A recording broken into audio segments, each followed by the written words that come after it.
Welcome back to the deep dive. And, the dust has finally settled on the new schedule release, so. Right, and we aren't just reading off dates today. I mean, everyone else is just looking at the matchups, but we're going deeper. Exactly. We are talking about the logistics, the hitting rest advantages, and how the schedule makers are, frankly, absolutely burying certain franchises before a single snap is played. Oh, yeah. It's hiding right underneath all those shiny primetime games everyone's talking about. Right. And today we're going to figure out which Super Bowl contender is about to travel further than any team in NFL history.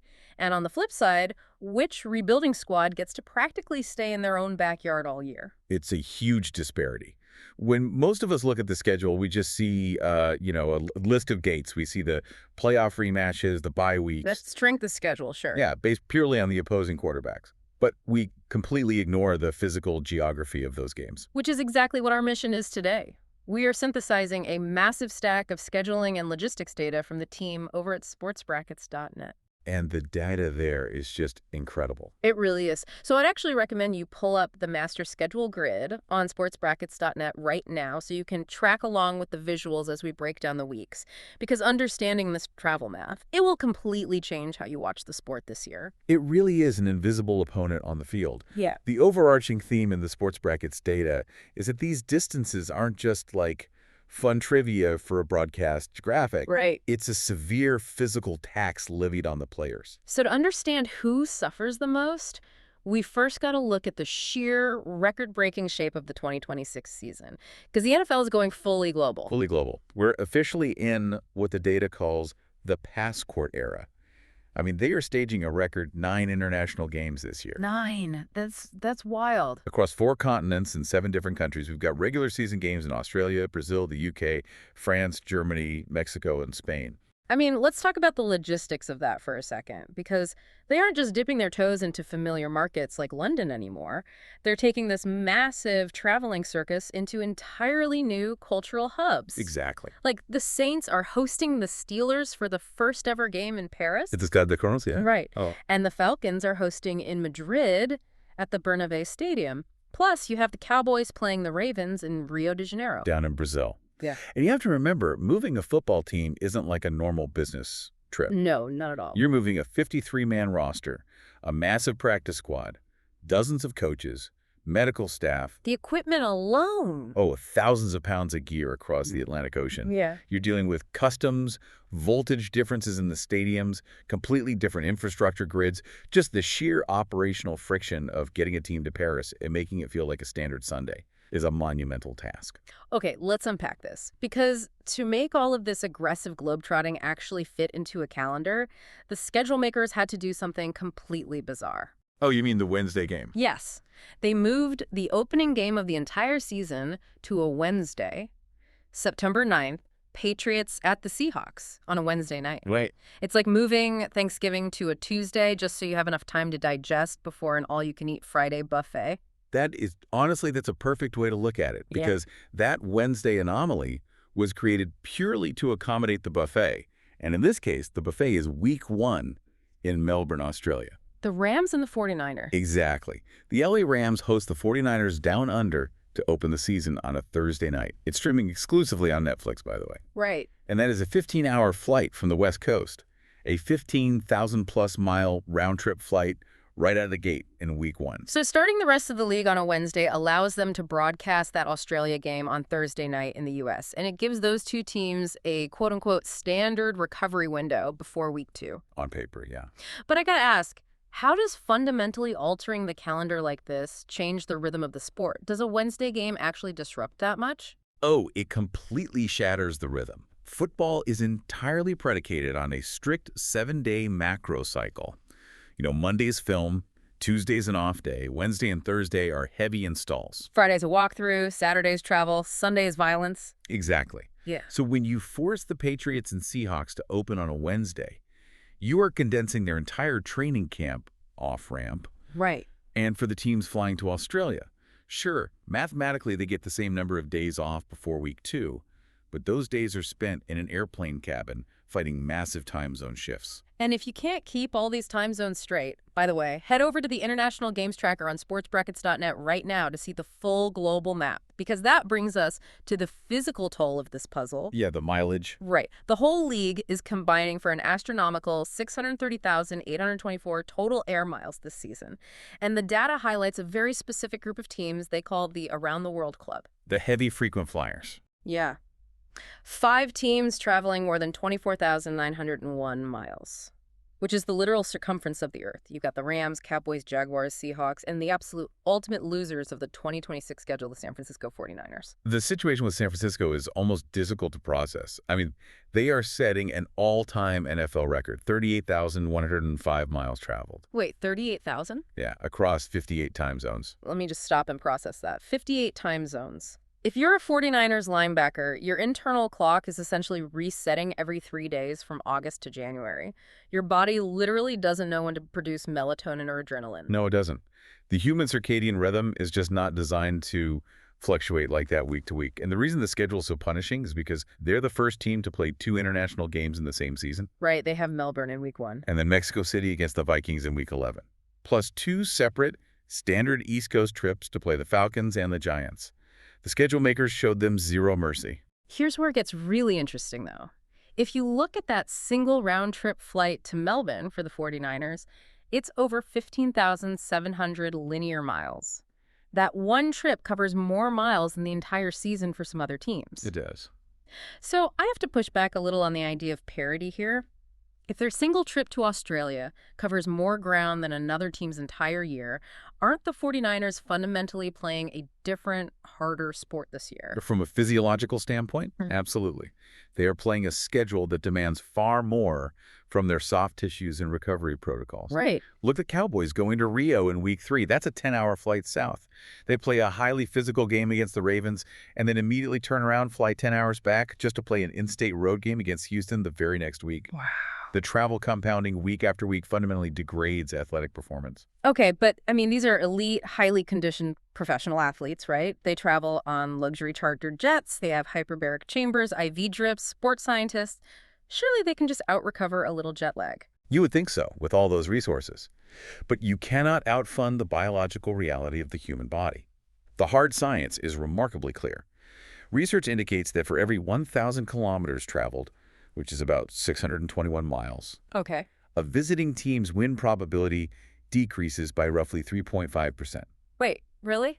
A 3.5% drop in win probability for every 600 miles. Exactly. And when you compound that over a season, it is staggering. And the reason IV drips can't fix it comes down to how fatigue manifests. Defensive units are historically the most susceptible to long-distance flight fatigue. Why the defense specifically? Think about the mechanics. Offense is proactive, you know the snap count, you know the route. Defense is entirely reactive. It relies on split-second twitch reflexes and sudden changes of direction. Ah, so it's not about being out of breath. It's about neural processing speed. Precisely. When your body is fighting jet lag and systemic inflammation from air travel, your central nervous system actually slows down. Your reaction time drops by milliseconds. And in the NFL, a millisecond is the difference between an interception and giving up a 40-yard touchdown.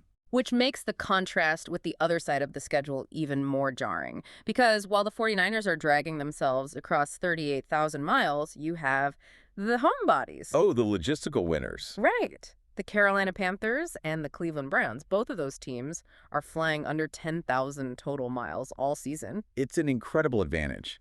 Dave Canales and the Panthers get a massive logistical break. Their furthest trip is just a quick flight to the Midwest. And the Bengals too, right? They have a heavily concentrated regional Midwest schedule. Yeah, they're barely crossing 10,100 miles. That they aren't crossing oceans. So what does this all mean, especially if you're looking at early Vegas lines or Super Bowl odds? Because you can view the full 1-32 list on the NFL travel and mileage rankings page at sportsbrackets.net, and the irony is glaring. How so? Well, the Rams are sitting at plus 800, and the Seahawks are at plus 950. They are the top betting favorites in the NFC right now, yet both of those teams are trapped in that around-the-world club. The Rams are clocking nearly 35,000 miles. Are Vegas and the fans just completely ignoring this 3.5% jet lag tax? It certainly appears they're overweighting talent and underweighting logistics. People see the Rams roster and think championship. They don't factor in the invisible opponent. Right. When the Rams are playing a crucial December game after crossing multiple oceans all year, their physical baseline will simply be lower than a team like the Panthers or Browns. You can't outcoach a disrupted circadian rhythm in the fourth quarter. And it's one thing to recover from a 15-hour flight when you have a normal Sunday-to-Sunday schedule, but crossing all these oceans is only half the survival test this year. Oh, the broadcast windows. Yes.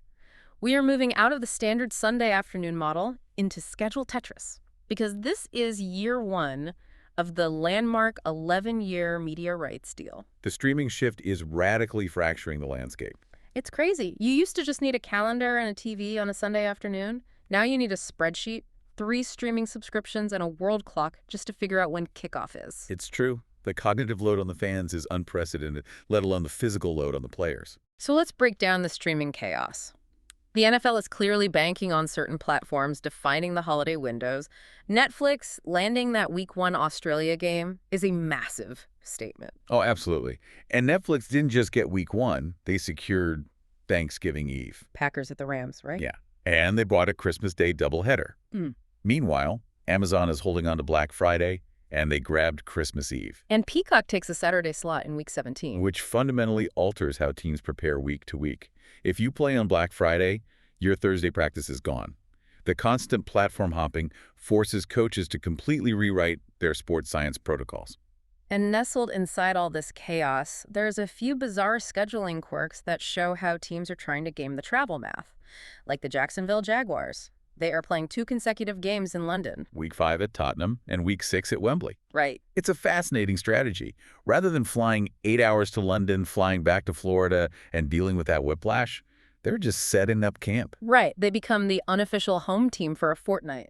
Exactly. Renting out local facilities, keeping the players on a stable, albeit shifted time zone. It's a brilliant workaround to the jet lag problem. And speaking of locker room dynamics on the road, we have to look at the New England Patriots heading to Munich for a home game. Yeah, that's a tough draw. Now, the sources note this is happening while the Patriots are dealing with off-field storylines surrounding head coach Mike Vrabel. And look, I want to be very clear here. Whether you lean left or right on the political or cultural debates surrounding those reports, we are absolutely not taking sides or endorsing any viewpoints on that. Right, we're just looking at the source material. Exactly. We're just reporting impartially that the distraction exists, but purely from a logistical standpoint. Taking a team dealing with massive media scrutiny, ripping away the comfort of a home game in Foxborough, and dropping them into the Allianz Arena in Germany, that is a massive wild card. You have to acknowledge the pressure cooker effect there. When a team is managing internal or external distractions, the routine of a home game is a vital stabilizing force. You sleep in your own bed, you control your environment. To take that away, add a transatlantic flight, unfamiliar hotels. You amplify every single variable. The cracks show faster. It is a true stress test for the leadership of the coaching staff. A stress test. I mean, I think that is the perfect way to summarize this entire deep dive into the 2026 schedule. When we started, we talked about the schedule being a fair race. But what the logistics and the science really show us is that football is no longer just a roster of opponents. No, it's a logistical survival test. Managing jet lag, optimizing recovery across 58 time zones, and navigating this completely fractured streaming reality. These are now just as crucial to a championship run as the talent on the field. The teams in that around-the-world club are definitely playing on hard mode. Also, keep an eye on those Week 1 lines. Based purely on travel, there are some massive trap games hiding in plain sight. Oh, absolutely. So, as you are looking at your favorite team's schedule this year, don't just look at who they're playing, look at where they're playing and when they just got off a plane.